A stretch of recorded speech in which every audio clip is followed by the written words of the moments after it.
సూర్యాపేట జిల్లా కేంద్రంలో ఏదైతే మినీ ట్యాంక్ బండ్ ఉందో దాని చెరువు శుకం కావచ్చు, లేకపోతే లోతట్టు ప్రాంతాల్లో జిల్లా అధికారులు కావచ్చు, రెవెన్యూ అధికారులతో పాటు ఇరిగేషన్ అధికారులు కూడా మార్కింగ్ పెట్టినట్టు తెలుస్తుంది. అయితే ఈ మార్కింగ్ పెట్టడం వల్ల హైదరాబాద్ తరహాల జంట నగరాల తరహాలో కూడా ఇక్కడ హైడ్రా వ్యవస్థ కొనసాగుతుందని కూడా అక్కడ ఉన్నటువంటి ప్రజలు కొంతమంది భయభ్రాంతులకు గురవుతున్నారు. ఇదే విషయం తెలుసుకునేందుకు సూర్యాపేట ఆర్టీఓ వేణుమాధవ్ గారు ఉన్నారు. వారి మాట తెలుసుకుందాం. సార్ నమస్తే సార్. ఇరిగేషన్ డిపార్ట్మెంట్తో మీరు సమన్వయం చేసుకొని లోతట్టు ప్రాంతాల్లో నిన్న మీరు కొంత గుర్తింపులు గుర్తించేది తెలుస్తుంది, వాస్తవేనా సార్? గుడ్ ఆఫ్టర్నూన్ మీకు. లైక్ మొన్న ఒక మీటింగ్ జరిగింది, irrigation, municipality as well as revenue. ఇందులో భాగంగా ఏంటంటే ఎక్కడైతే లోతట్టు ప్రాంతాలు అయితే ఎఫ్టీఎల్లో అంటే సద్దుల చెరువు ఉందనుకోండి, సద్దుల చెరువులో ఏదో లోతట్టు ప్రాంతం ఏదైతుందో అక్కడ ఏదన్నా ఎంక్రోచ్మెంట్స్ అయినాయా, బఫర్ జోన్ ఎఫ్టీఎల్లో ఏమన్నా కన్స్ట్రక్షన్స్ జరిగినాయా, అవన్నీ ఒక ఎన్యూమరేషన్ చేయమని ఆదేశాలు వచ్చాయి. సో అందులో భాగంగా మేము కూడా ఇరిగేషన్కి, అదేవిధంగా మున్సిపాలిటీ, రెవెన్యూ డిపార్ట్మెంట్ ఏదైతుందో వాళ్ళకు కూడా మేము చెప్పడం జరిగింది. సో వాళ్ళ జాబ్ చేసుకున్నాక తర్వాత మేము ఒక రిపోర్ట్ ఉంటుంది, ఆ రిపోర్ట్ ఇస్తాం. అంటే ఇప్పుడు ప్రజలు ఏమనుకుంటున్నారంటే జంట నగరాల తరహాలో కూడా ఇక్కడ కూల్చివేతలు జరుగుతాయని ఒక భయభ్రాంతికి గురవుతున్నారు.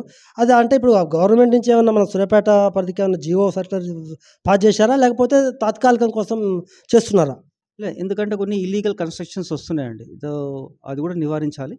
Main thing what ever it's a government policy. So government ఆదేశం మేరకు మాకు ఎలా డైరెక్షన్స్ వస్తే అలాగా మేము యాక్ట్ చేస్తాం. అంటే ఈ వర్క్ ఎప్పటి నుంచి స్టార్ట్ చేస్తున్నారు? కొత్తగా నిర్మాణాలు చేపట్టే వాళ్ళకు మీరు ఏం సజెషన్ ఇస్తున్నారు?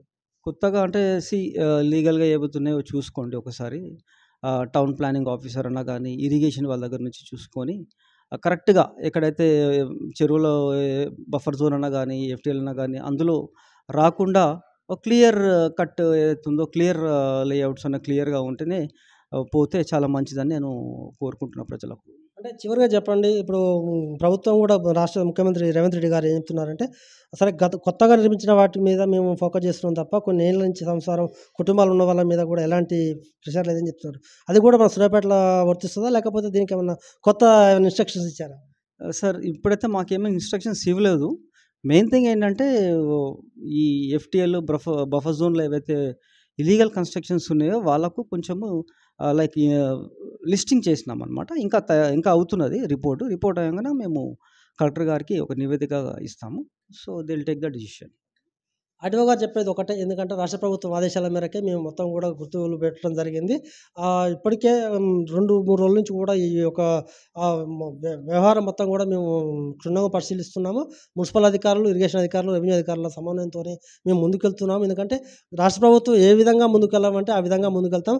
జిల్లా కలెక్టర్ ఆదేశాల మేరకే మేము పనిచేస్తున్నాం తప్ప అది ఇంకోటి ఏం లేదని కూడా వారు పేర్కొంటున్నారు. ఏ ఒక్కరు కూడా భయపడాల్సిన అవసరం లేదు, రాష్ట్ర ప్రభుత్వం ఉత్తర్వుల ప్రకారం నడుచుకుంటామని కూడా వారు పేర్కొంటున్నారు.